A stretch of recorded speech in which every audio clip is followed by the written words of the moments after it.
Today we have a 2019 Honda Ridgeline. I'm going to show you how to reset the oil life on it. So you can have the vehicle running or not running. You're going to turn the vehicle on.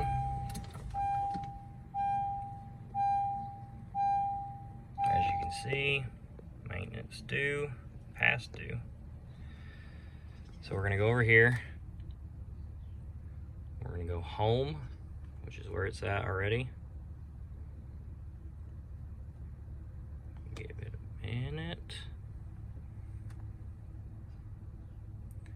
Go to settings, vehicle, and we're going to scroll down to maintenance info, reset,